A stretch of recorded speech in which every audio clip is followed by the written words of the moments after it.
राजधानी के 6 स्कूलों को बम से उड़ाने की धमकी मिली है। तो दिल्ली से ये इस वक्त की बड़ी खबर है। ईमेल के जरिए बम की धमकी दी गई है। दिल्ली के 6 स्कूलों को, Bhatnagar public school, Cambridge school को धमकी मिली है। South Delhi public school, defence colony को भी धमकी मिली है। बम स्क्वाड और पुलिस की टीम इस वक्त स्कूल पहुंच गई है, मौके पर है। पुलिस का सर्च ऑपरेशन जारी है कि आखिर इस धमकी में कितनी सच्चाई है। तो एक बार फिर से दिल्ली के कुछ प्राइवेट स्कूल को धमकी मिली है। बम से उड़ाने की ईमेल के जरिए यह धमकी दी गई। हालांकि इससे पहले, जैसा कि आप जानते भी हैं, कि दिल्ली और एनसीआर के स्कूलों को जब धमकी दी गई तो कैसे वो धमकी झूठी निकली थी और ये माना गया कि इसमें किसी की शरारत है। लेकिन एक बार फिर से, क्योंकि स्कूल से जुड़ा हुआ पूरा मामला है और स्कूल को ईमेल के जरिए बम उड़ाने की धमकी दी गई है, ऐसे में तुरंत ही पुलिस हरकत में आई है। बम स्क्वाड टीम इस वक्त मौके पर मौजूद है, जो चेकिंग की जा रही है। बसेस की चेकिंग भी हो रही है। वो तब तस्वीरें हम आपको दिखा रहे हैं। बच्चों को वापस घर भेज दिया गया है। इस बार जो अभी तक खबर आ रही है, दिल्ली के 6 प्राइवेट स्कूल हैं जिन्हें बम से उड़ाने की धमकी दी गई है। देखिए, बेहद चिंता बढ़ाने वाली ये खबर है। दिल्ली के प्राइवेट स्कूलों को बम से उड़ाने की धमकी मिली है और इसी पर ज्यादा जानकारी देने के लिए हमारे 2 सहयोगी हमारे साथ जुड़ गए हैं। शालिनी वाजपेयी, डीपीएस स्कूल दिल्ली से लाइव हमारे साथ जुड़ी है। वहीं अभिजीत ठाकुर, सलमान स्कूल दिल्ली से लाइव हमारे साथ जुड़े हुए। अभिजीत, कहां से आई है ये धमकी? ईमेल के जरिए इससे पहले भी स्कूलों को बम से उड़ाने की धमकी मिली थी, एक बार फिर से इस तरीके की धमकी दी गई है। पुलिस की ओर से क्या जानकारी दी गई है?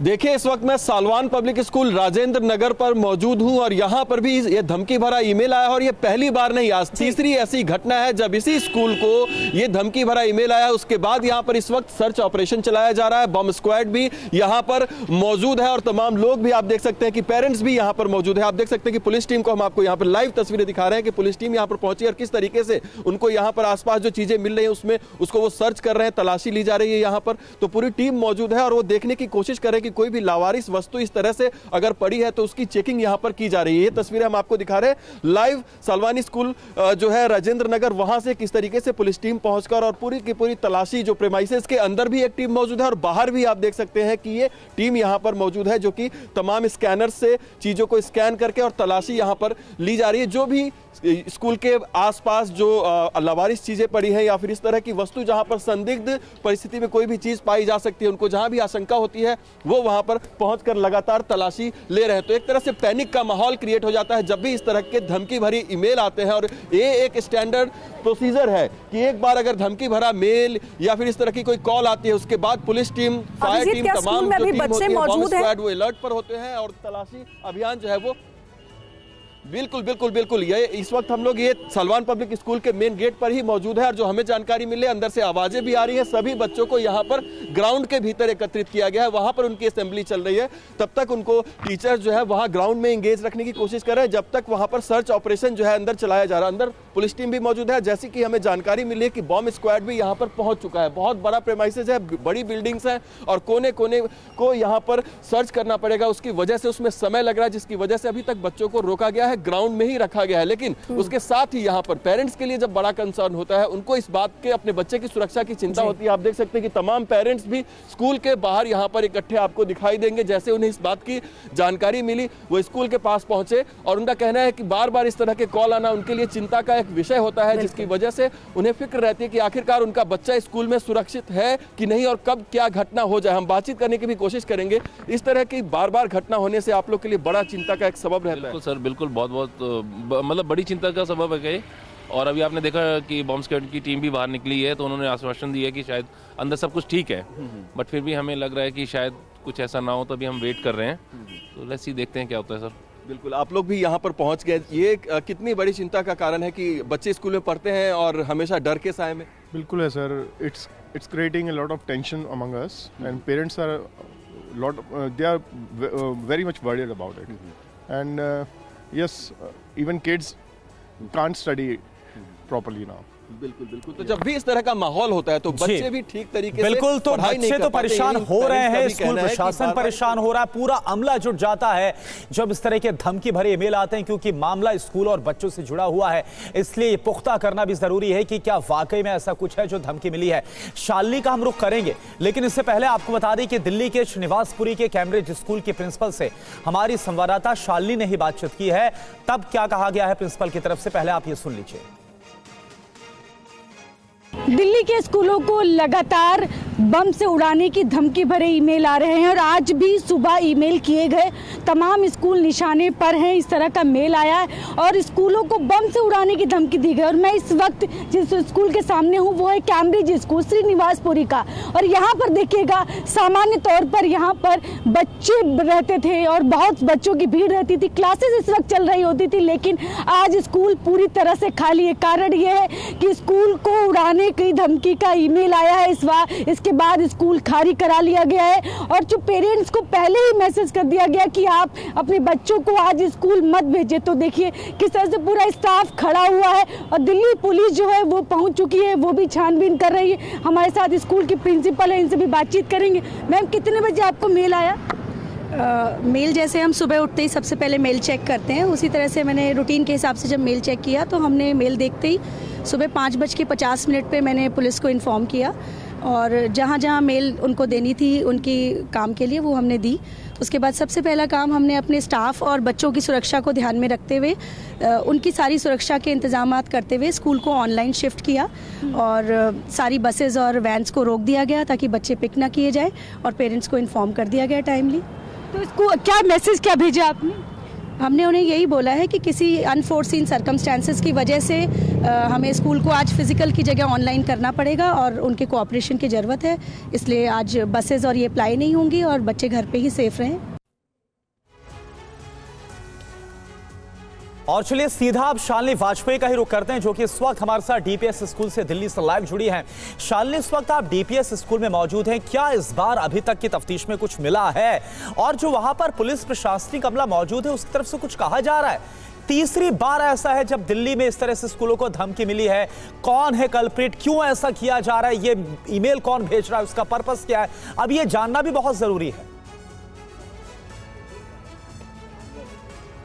बिल्कुल, मैं आपको तस्वीरों में दिखा रही हूँ डीपीएस स्कूल की तस्वीरें। देखिए, ईस्ट ऑफ कैलाश का ये स्कूल है और यहाँ पर अंदर बॉम्ब स्क्वाड की जो टीम है वो अंदर जांच कर रही है। फिलहाल अभी तक की जो जानकारी जो आ रही है कि अभी तक तो कुछ नहीं मिला, लेकिन तलाशी ली जा रही है। एक कोना जो है स्कूल का वो देखा जा रहा है, सभी जगहों पर देखा जा रहा है कि कहीं कोई ऐसी कोई चीज़ तो नहीं पड़ी हुई, क्योंकि स्कूलों में लगातार इस तरह के ईमेल आना। 12:55 पर रात में ही ये ईमेल भेज दिया गया था, लेकिन स्कूल को जो स्टाफ है जब सुबह पहुँचा तब उसने ईमेल देखा और उसके बाद स्कूलों को जो पेरेंट्स हैं उनको मैसेज किया गया कि आज आप अपने बच्चों को मत भेजिए। और तुरंत ही दिल्ली पुलिस को भी मैसेज गया और दिल्ली पुलिस की टीम और बॉम्ब स्क्वाड की टीम सभी स्कूलों में एक एक करके हर स्कूल की तलाशी ली जा रही है, हर स्कूल में छानबीन की जा रही है कि कहीं कोई ऐसी चीज़ तो नहीं है स्कूल के अंदर। और खास बात यह है कि इस बार 13 और 14 2 दिन की बात उसमें की गई है कि दोनों ही दिन के लिए ईमेल में लिखा है और पेरेंट्स मीटिंग जो है उसको लेकर बोला गया है। तो इस बार जो है ईमेल का जो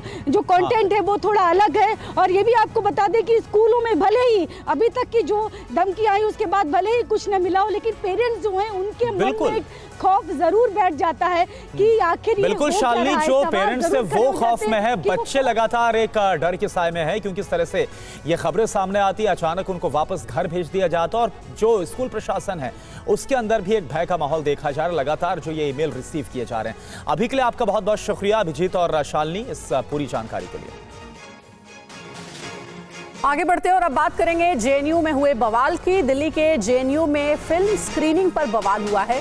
साबरमती रिपोर्ट फिल्म की स्क्रीनिंग पर बवाल मचा। फिल्म की स्क्रीनिंग के दौरान पत्थर चले हैं। एबीवीपी ने लेफ्ट छात्रों पर आरोप लगाया है। एबीवीपी लेफ्ट गुट के बीच धक्का मुक्की भी हुई है।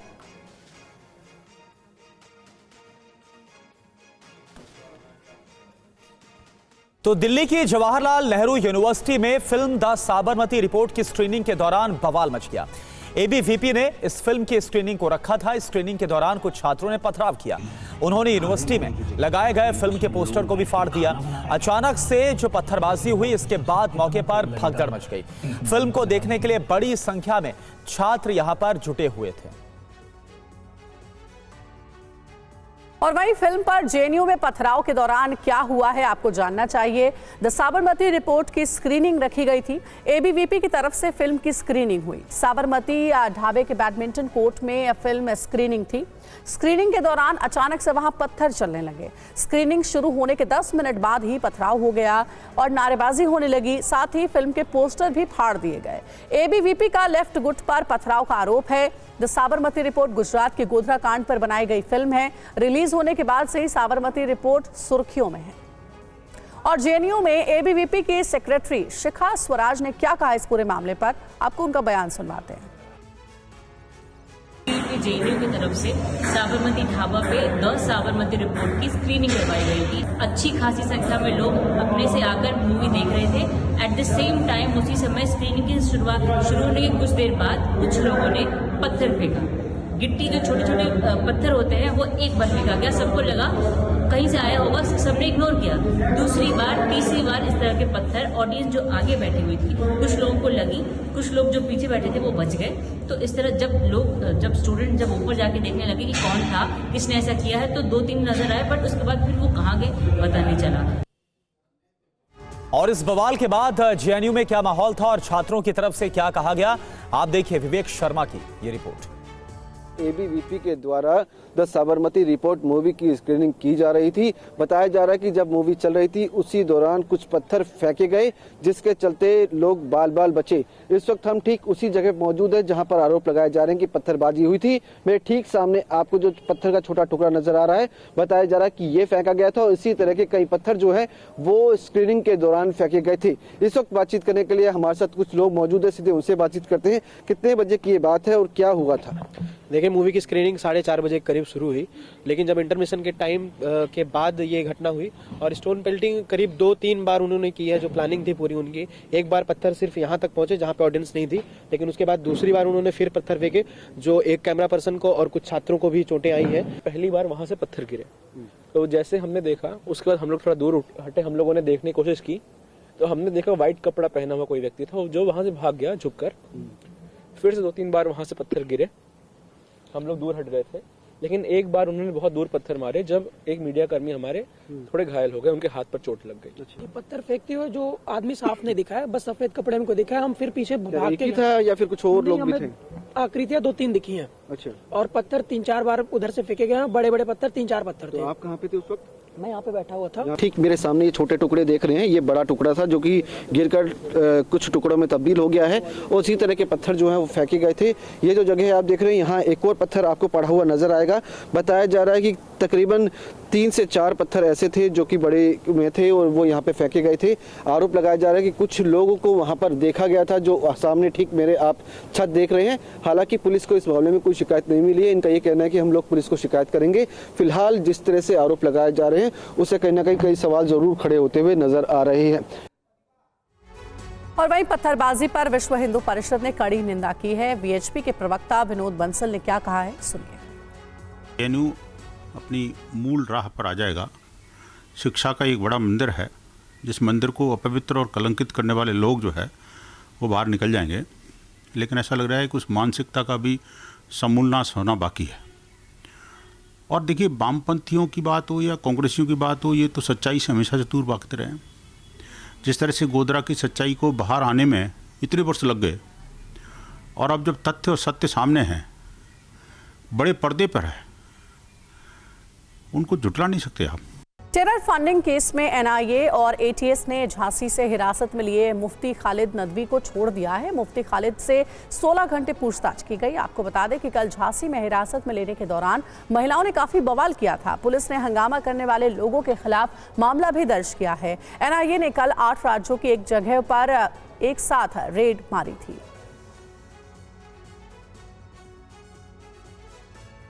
और अब ये जान लीजिए कि इस मामले में हुआ क्या था। झांसी में शहर काजी के भतीजे मुफ्ती खालिद नदवी को उग्र भीड़ राष्ट्रीय जांच एजेंसी एनआईए की हिरासत से छुड़ा कर ले गई। एनआईए ने यूपी एटीएस के साथ विदेशी फंडिंग के मामले में मुफ्ती के घर पर छापा मारा। टीम ने 8 घंटे तक घर में तलाशी और पूछताछ की। जब मुफ्ती को हिरासत में लेकर टीम घर से बाहर निकलने लगी तो समर्थकों ने विरोध शुरू कर दिया। टीम ने समझाने की कोशिश की, लेकिन मुफ्ती के समर्थक बहस करते हुए उग्र हो गए। देखते ही देखते वहां पर 200 से ज्यादा लोगों की भीड़ इकट्ठा हो गई। इसमें ज्यादातर महिलाएं थीं। भीड़ मुफ्ती को छुड़ा कर ले जाने लगी। एनआईए ने लोगों को खदेड़ने की कोशिश की। इस बीच झड़प और धक्का मुक्की हुई। लोग मुफ्ती को खींचकर साथ में ले गए। ये देखिए। तो कल जब एनआईए की टीम को महिलाओं ने घेरा तो किस तरह की नारेबाजी हुई है, कैसी कैसी बातें कही गई, ये आप सुनिए।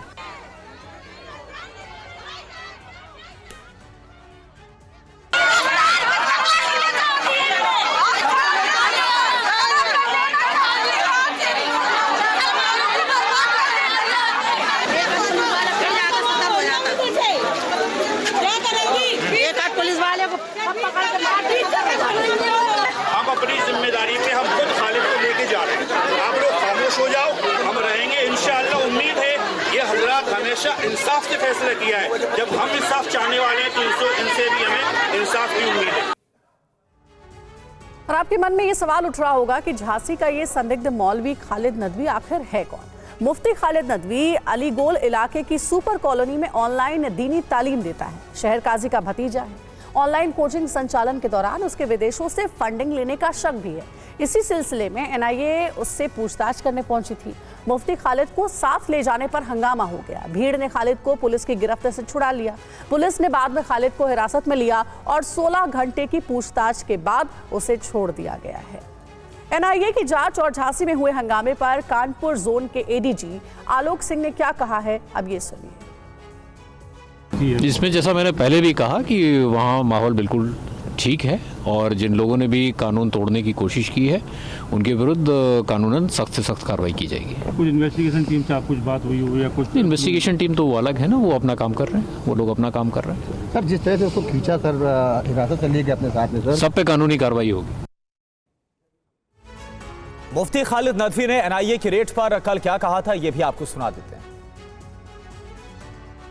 2:30 बजे करीब 3 बजे करीब ये लोग आए। इन लोगों ने कुंडी खटखटाई। एनआईए वाले आए दिल्ली से और इन्होंने रात में कुंडी बजाई। हमने नहीं खोली, डर की वजह से, पता नहीं कोने में से खोल देते। हमने अपने चाचा को फोन किया, वो आए पीछे से, फिर उन्होंने खुलवाई गुंडी तो हमने हर खोल दी। सारी पूरे घर में एक एक कोना छाना गया और बिल्कुल गिरफ्त के साथ, कहीं भी कुछ नहीं मिला। और एक एक कोने में सारी हमारे पास इस वक्त 1,500 से 2,000 किताबें होंगी। किताबें जिन पे शक था, किताबें उठा ली उन्होंने। किसकी लिखी हुई है, कहाँ से आई है, किसने बनाई है, कौन है लिखने वाला, आपका इनसे कौन क्या कांटेक्ट है। तो फिर उसके बाद एक झोले में सारी किताबें भर ली, सारे कागजात भर लिए, पासपोर्ट, वीज़े, हमारा वीज़ा था, सऊदी अरब गए थे जो हज के लिए, व्हाट्सएप पर देखे गए।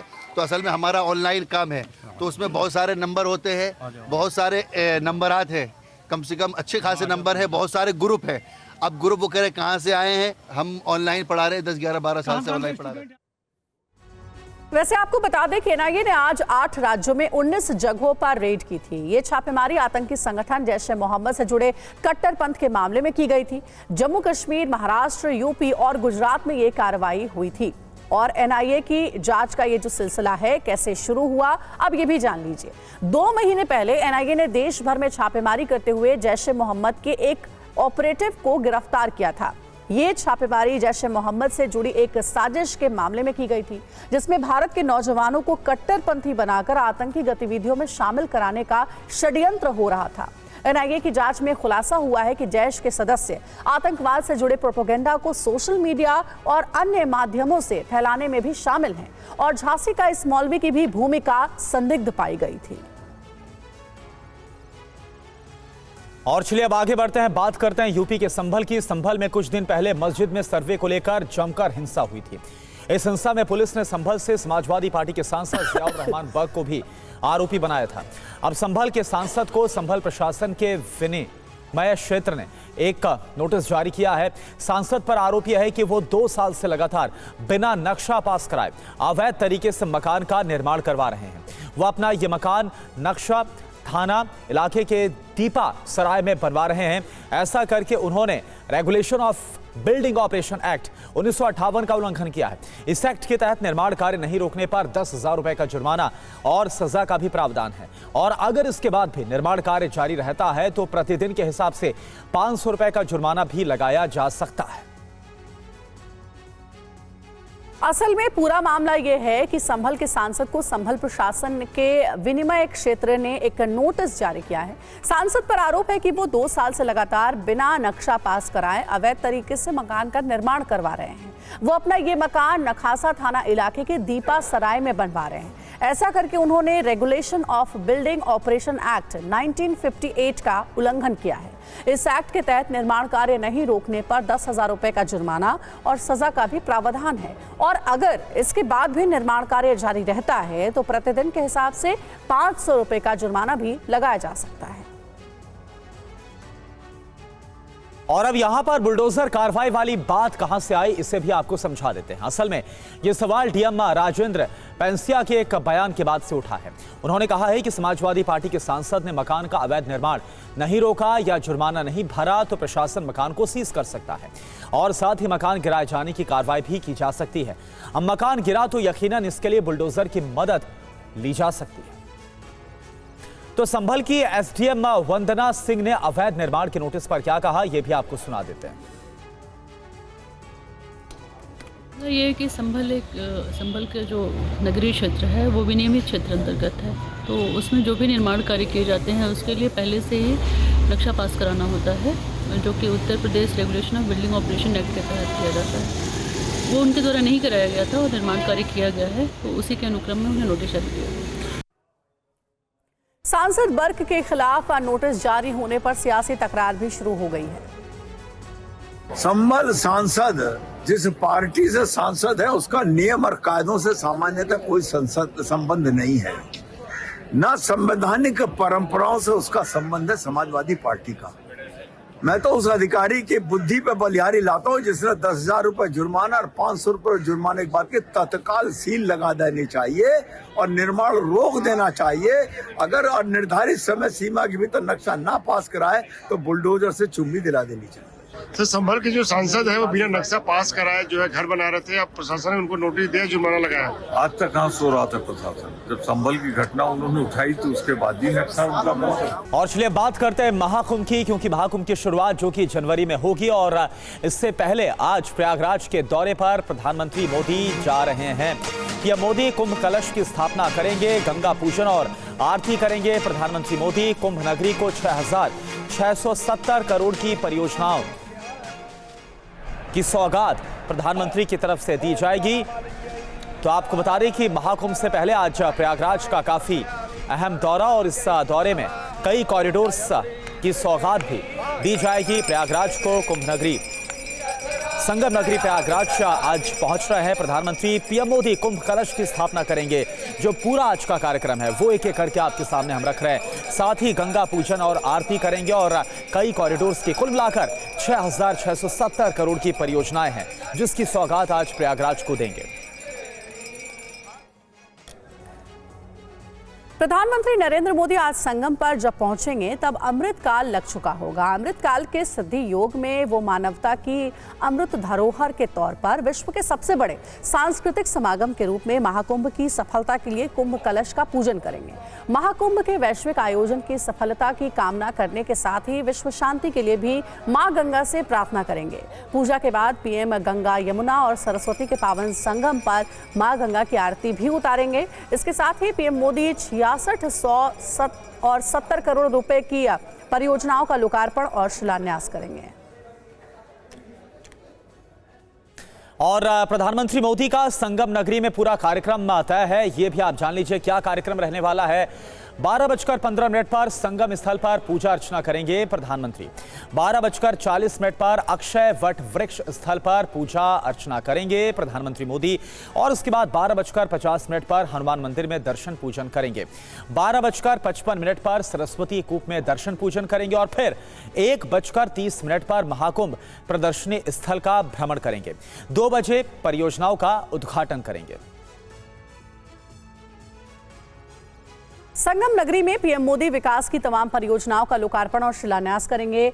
बताया जा रहा है कि लगभग 6,670 करोड़ के 21 प्रोजेक्ट, 240 करोड़ के 7 स्नान घाट, 148 करोड़ का IRT-ROB और 146 करोड़ का फाफा मऊ सोराब ROB और 135 करोड़ का श्रृंगवेरपुर धाम कॉरिडोर, 130 करोड़ का बेगम बाजार ROB, 116 करोड़ का फाफा मऊ सहसो रोड, 14 करोड़ का शिवालय पार्क, 18 करोड़ का अक्षय वट कॉरिडोर, 40 करोड़ का हनुमान मंदिर कॉरिडोर, ये सारी योजनाएं उसमें शामिल है। तो देखिए, प्रयागराज में प्रधानमंत्री का ये पूरा कार्यक्रम है और करोड़ों की विकास परियोजनाओं की सौगात भी देने वाले हैं। ज्यादा जानकारी के साथ हमारे सहयोगी विपिन चौबे प्रयागराज से लाइव हमारे साथ जुड़े हैं, सीधे उनका रुख करते हैं। विपिन, क्या तैयारियां हैं महाकुंभ की शुरुआत और प्रधानमंत्री पहुंचेंगे, उनके कार्यक्रम के बारे में जानकारी दीजिए।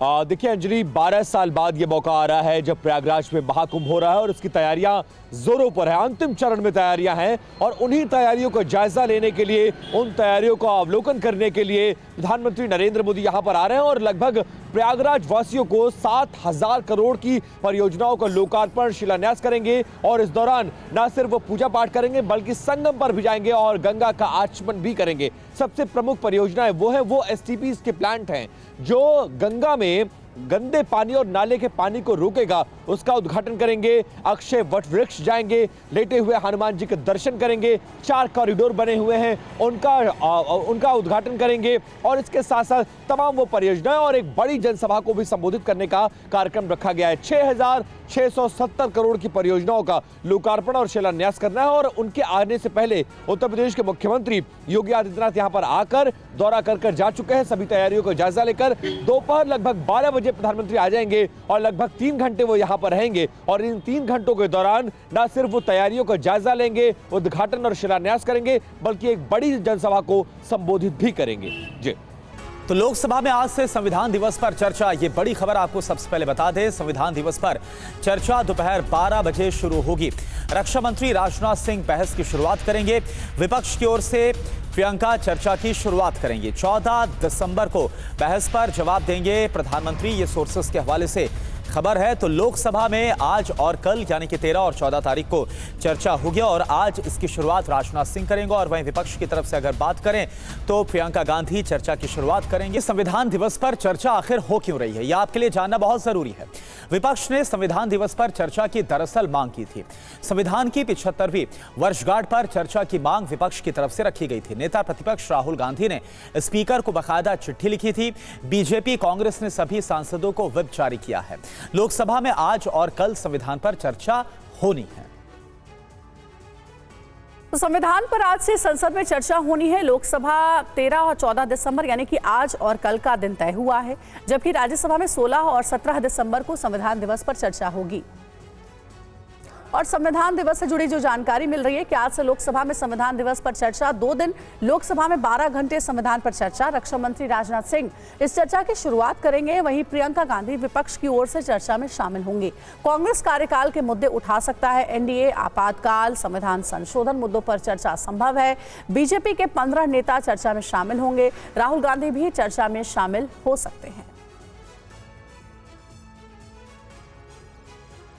और चलिए आगे बढ़ते हैं और बात करते हैं अतुल सुभाष सुसाइड मामले की। बड़ी खबर क्या है ये आप जानिए।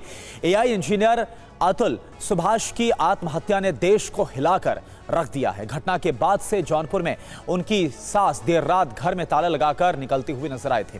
उसके बाद वो एक होटल में गए। होटल के सीसीटीवी में उनकी तस्वीरें कैद हो गई।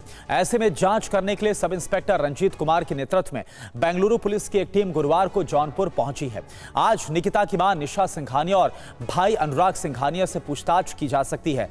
दूसरी तरफ अतुल के पिता ने अपने नाती की कस्टडी की मांग रखी है।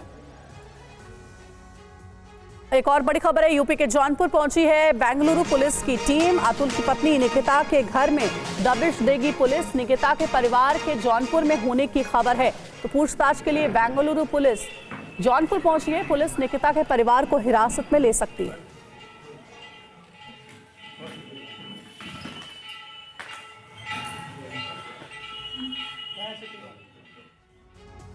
और अब निकिता और उसके परिजनों पर पुलिस का शिकंजा कसता जा रहा है। सुसाइड केस में पुलिस की जांच और तेज हो गई है। एक टीम जौनपुर पहुंच गई है। बेंगलुरु से एसआई रणजीत कुमार के नेतृत्व में बनी इस टीम में 4 पुलिसकर्मी, एक महिला सब इंस्पेक्टर है। आज निकिता के परिवार से पूछताछ संभव है। निकिता और उसके परिवार पर आत्महत्या के लिए उकसाने का मामला दर्ज किया गया है। सवाल ये था कि निकिता की मां और भाई घर से निकलने के बाद कहां गए। देर रात घर से बाइक से निकलने के बाद निकिता की मां और भाई एक निजी होटल में कुछ देर रुके थे। यहां वो रिसेप्शन पर पहुंचकर सोफे पर थोड़ी देर बैठे थे। मैनेजर के मुताबिक वो काफी उदास थी और बैठकर रो रही थी। इसके बाद होटल मैनेजर ने उन्हें गर्म पानी ऑफर किया। कुछ देर बाद वो फिर होटल के बाहर एक गाड़ी आई और निकिता की मां उसमें बैठकर कहीं और निकल गई। उनके होटल में घुसने का सीसीटीवी फुटेज भी सामने आया है। होटल के मैनेजर ने क्या कहा है, सुनिए। मैम आई, एक भैया थे, कौन थे जान पहचान नहीं थी, आई हैं, कुछ कहना चाह रही थी, कुछ बात करना, हमने उनसे पूछा। उसके बाद वो बैठी 2 मिनट के लिए, वो बड़ा घबराई थी। उसके बाद वो फिर रिटर्न चली गई। हमसे उन्होंने कुछ नहीं कहा। पानी मांगी? हाँ, पानी मांगी, हमने पानी पिलाया उनको 1 गिलास। मैम अकेली थी, एक भैया थे जो गेट पे खड़े थे। हाँ, फिर वहीं से वो रिटर्न हो गए। बाइक से थे या 4 व्हीलर से? नहीं, बाइक से थे। बाकी और कोई जानकारी नहीं। निकिता के परिवार वाले मीडिया के सवालों से बचते हुए नजर आ रहे हैं। हम आपको 3 तस्वीरें दिखाते हैं। पहली तस्वीर उस वक्त की है जब मीडिया के लोग सवाल करने सिंघानिया परिवार के घर पहुंचे। पहले तो सिंघानिया परिवार मीडिया को ही धमकाता हुआ नजर आया। दूसरी तस्वीर उस वक्त की है जब वो अपने मकान में ताला लगाकर रात के अंधेरे में भागते हुए नजर आए। तीसरी तस्वीर होटल के सीसीटीवी की है जहां पर वो रुकने के लिए पहुंचे थे। देखिए, जानकारी ये भी है कि अतुल सुभाष के परिवार ने कुछ मांगे रखी है। उनका कहना है कि अतुल सुभाष के ससुराल वालों पर हत्या का मुकदमा चलाया जाए। साथ ही अतुल सुभाष के परिवार वालों के खिलाफ निकिता और उसके परिवार ने जो मामले दर्ज कराए हैं उन्हें वापस लिया जाए। अतुल के परिवार ने उसके 4 साल के बेटे की भी कस्टडी की मांग की है। परिवार का साफ कहना है कि अतुल के सुसाइड नोट में पहली लाइन लिखी है, जस्टिस इज ड्यू। अब उन्हें किसी भी कीमत पर न्याय चाहिए। अतुल के पिता अपने बेटे के खोने के दर्द से उभर नहीं पा रहे हैं। वो सिस्टम पर सवाल उठा रहे हैं। जागरूकता लाना है। जो यहाँ के और भी बच्चों के साथ ऐसी समस्या है। ये अपने कानून की व्यवस्था इतनी लचर है, कानून में इतना भ्रष्टाचार है कि जज भी घूस लेने को तैयार है। तो ये कानून व्यवस्था चलेगी कैसे? न्याय के मंदिर में यदि भ्रष्टाचार हो, उसको किसी धारा की जानकारी जज को नहीं हो, मीडिएशन में टोटल लेडीज ही रहेगी, ऐसी व्यवस्था हो तो इंसाफ पुरुष को नहीं मिलेगा। और चलिए आपको तस्वीर दिखाते हैं। संसद पर जो आतंकी हमला हुआ था उसकी आज 23वीं बरसी है और ये तस्वीर इस वक्त हम आपको दिखा रहे हैं। संसद भवन पर आज ही के दिन यानी कि 13 दिसंबर को जो आतंकी हमला हुआ था साल 2001 में, उसकी 23वीं बरसी। और ये तस्वीरें आपके सामने हैं। प्रधानमंत्री नरेंद्र मोदी आपको नजर आ रहे हैं, उपराष्ट्रपति जगदीप धनखड़, लोकसभा स्पीकर ओम बिरला इस वक्त आपको नजर आ रहे हैं। और जो पुलिसकर्मी शहीद हुए थे, जो सुरक्षाकर्मी शहीद हुए थे इस दौरान, उन्हें श्रद्धांजलि अर्पित की जा रही है। ये संसद भवन की तस्वीर आपके सामने है। आज 23वीं बरसी 2001 का वो हमला जिसने पूरे देश को दहला कर रख दिया था और आज शहीदों को नमन किया जा रहा है। इस मौके पर श्रद्धांजलि देने के लिए संसद परिसर की तस्वीर आपको हम दिखा रहे। प्रधानमंत्री पहुंचे हुए हैं, उनके साथ उपराष्ट्रपति मौजूद हैं और साथ ही साथ लोकसभा स्पीकर ओम बिरला इस वक्त आपको तस्वीरों में नजर आ रहे हैं। श्रद्धांजलि अर्पित की जा रही है। तो संसद भवन पर हमले की 23वीं बरसी और जो शहीद हैं उनको नमन किया जा रहा है। सुनिए इस वक्त आप वहां पर।